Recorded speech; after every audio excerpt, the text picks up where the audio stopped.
ভাই এটা কি শুনলাম, এটা কি দেখলাম?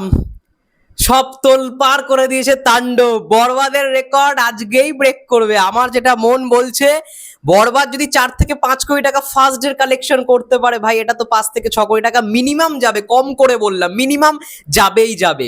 ভাই সব কিছু তাণ্ডব করে দিল। এবং যেই ফেস অফটা দেখার জন্য দর্শক ওয়েট করছে, এতদিন যাদের মধ্যে মানে যাদের ফ্যান বেসের মধ্যে ঝামেলা ছিল, সেই ঝামেলাটাকে উদ্ধার করে আজকে যে এই পুনর্মিলনটা, যদিও বা সেটা অনেকদিন আগেই হয়ে গেছে। অনেকে বলছিল মেগাস্টার শাকিব খানকে না জানিয়ে শুট করা হয়েছে, কিন্তু আজকে আমি খবর যা পেলাম নাকি ফেস অফ রয়েছে। তাহলে ফেস অফ যদি থেকেই থাকে তাহলে না জানিয়ে কি করে শুট হয় ভাই? তো এখান থেকে বোঝা গেল তাদের মধ্যে অনেক আগেই ঝামেলা মিটমাট হয়ে গেছিল। এবং সবাই ইতিমধ্যে জেনে গেছে আফরান নিশো এই সিনেমাটায় থাকতে চলেছে একেবারে শেষে। এবং সুরঙ্গের সেই মাসুদ, যে বেইমানি একদম পছন্দ করে না, সেই মাসুদকে এখানে আমরা দেখতে পারবো। কেমন কি লুক আমি ওই সমস্ত কিছু বলতে চাই না, কিন্তু এটা সবাই জেনে গেছে, তাই এটা আলাদা করে না বলার আর কিছু নেই। সিয়াম আহমেদও থাকছে, আফরান নিশো থাকবে, কিন্তু আফরান নিশোর সঙ্গে যে ফেস অফটা শাকিব খানের নাকি হয়েছে, নাকি বহুত কেলিয়েছে শাকিব খান আফরান নিশোকে। এবার এইটাই বলছে নাকি ভিলেন, মানে আফরান নিশো নাকি ভিলেন। বাট আমি যা শুনছি, আফরান নিশো যদি ভিলেন হয় তাহলে যদি কেলিও থাকে, আমি বুঝতে মানে হিসাবটা ঠিক মিলছে না। সুরঙ্গের যে মাসুদ সে তো ভিলেন নয়, তাহলে এখানে তাকে কি ভিলেন হিসেবে প্রেজেন্ট করা হচ্ছে? এটা মানে বড় কিন্তু মানে কোশ্চেন মার্ক থেকেই যায়। সত্যি আমরা এত বড় জিনিস মিস করলাম। প্রথমত ভিসা দেওয়া হয় না আমাদের, এইখান থেকে বাংলাদেশ যে যাব সিনেমা দেবো কোনো ভিসার নেই। তার মধ্যে যাই না, তাণ্ডব যতদিনে রিলিজ করে ততদিন সব ফুটেজ হয়তো ভাইরালি হয়ে যাবে। এই যে অনেকে বলে পাইরেসি পাইরেসি পাইরেসি, অবশ্যই পাইরেসি করাটা ঠিক না, কিন্তু দেখো ইতিমধ্যে ফেসবুকে অলরেডি আফরান নিশোর ক্যামিও ভাইরাল, কি ডায়লগ থাকছে সেটা ভাইরাল, সমস্ত কিছু বলছে বেঈমানদের পছন্দ করি না, বেঈমানের এখানে কোনো জায়গা নেই, already viral dialogue, already viral. ঠিক আছে, যাই হোক, কিন্তু এটা ভালো লাগলো তাদের একটা ফেস অফ নাকি থাকছে। তোমাদের আমি বলেছিলাম যে সিনেমার মধ্যে রাইহান রাফি আফরান নিশোকে যেরকম ভাবে প্রেজেন্ট করবে, সেখানেই তোমরা সরি ওয়ার্ডটা শুনতে পারবে। এবং দেখো তাই হয়েছে, মেগাস্টার নাকি কেলিয়েছে, মেরেছে আফরান নিশোকে।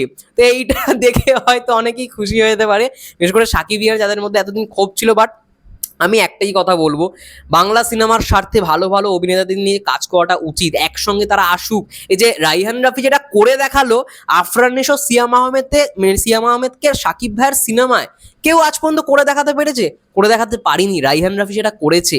এর জন্যই বলি মেগাস্টার ডিরেক্টর বস। রাইহান রাফির থট প্রসেসটা একেবারেই ভিন্ন। এবং তাণ্ডবেই শেষ নয়, তাণ্ডব 2ও আসবে। মেগাস্টারের যা লুক দেখলাম একটা, ওই লুকটা আই থিঙ্ক শ্রীলঙ্কা এরকম ভাবে দেখাচ্ছে। ভাই এটা কি লাগছে চশমা পরে, হেয়ার স্টাইলটা তো বিভৎস। আমি এটাই বলে এসেছি যে বাংলা সিনেমার সাথে সব ভালো ভালো অভিনেতাদের নিয়ে কাজ করাটা দরকার। আমি গতকাল দাগি দেখেছি বস, দাগি দেখে একটা পর্যায়ে তোমাদের মনে হয় ভাই নিশো যা অভিনয় করেছে শেখা উচিত। আমি বলছি না বাংলাদেশে অনেক ভালো অভিনেতা রয়েছে, বাট আমাদের এখানে মানে এখানে যারা যারা ধরো ড্রামা বেসিক বা কমেডি ছবিগুলো করে না, যারা অভিনেতা, ভালো অভিনেতা তাদের কথা বলছি না, জাস্ট যারা অভিনয় করে, তাদের না নিশোকে দেখে শেখা উচিত। মেগাস্টার তো দূরের কথা, আগে নিশোকে দেখে তারা শিখুক। ভাই চোখ দিয়ে এক্সপ্রেশন দেখিয়েছে, তো ভালো। এটা একদিকে ভাই মানে মেগাস্টার শাকিব খানের ছবিতে Afran Nisho for the first time, যেটা হওয়া এতদিন মানে একটা কি বলবো ব্যতিক্রম ছিল, সেই জায়গাটাকে পসিবল করে দিল রাইহান রাফি। সুরঙ্গ 2 এর মানে জোসনা মানে আভাস শুরু হলো, সুরঙ্গ 2 আসছে এবং মাসুদি কিন্তু রয়েছে। আমার একটা খটকা ছিল, যদি মাসুদকে প্রেজেন্টই করতে হয় তাহলে তো আমি রিসেন্ট যে শাকিব ভাইয়ের সঙ্গে যে লুকটা আমরা দেখতে পেলাম আফরান নিশোকে কাঁধে হাত দিয়ে শাকিব ভাইয়ের অফিসে, সেখানে আফরান নিশোর বড় চুল বাট গোপ দাড়ি রয়েছে, কিন্তু মাসুদের ক্যারেক্টারটায় শুধু গোপ ছিল, দাড়ি কিন্তু নেই, মানে ক্লিন শেভিং আর নর্মাল হেয়ার কাট। কিন্তু এইখানে যা দেখলাম সেই মাসুদই রয়েছে। এবং জানি না ডায়লগটার মাধ্যমেই বুঝিয়ে দিয়েছে সেটা মাসুদ, কিন্তু এটা মাসুদি ড্যাম শিওর এটা মাসুদ, কারণ মাসুদের গোপ ছিল, এখানে গোপই রয়েছে। হয়তো চুলটা বড় থাকতে পারে বাট গোপটাই রয়েছে, মুখে কিন্তু কোনো দাড়ি নেই, ক্লিন শেভ। যারা সুরঙ্গ দেখেছে তারা জানে।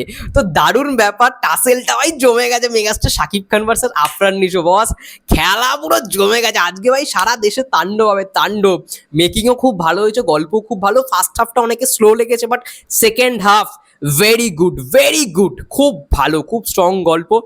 যা যা ও দেখিয়েছে রাইহান রাফি, ব্লাস্ট। আজকে মিনিমাম 6 থেকে 7 কোটি টাকা তুলবেই তুলবে মিনিমাম। আর যদি খুব বাজে অবস্থা না হয়, হবে, এটা হবে। আর না হলে 5 থেকে 6 কোটি, আমি মিনিমাম বলছি 5 থেকে 7 কোটি টাকার মধ্যে ব্যবসা করবেই করবে তাণ্ডব। লিখে রেখে দাও। চলো দেখা হচ্ছে নেক্সট ভিডিও, ততক্ষণের জন্য সবাই ভালো থেকো, সুস্থ থেকো, টেক কেয়ার। অবশ্যই জানিও তাণ্ডব কেমন লাগলো।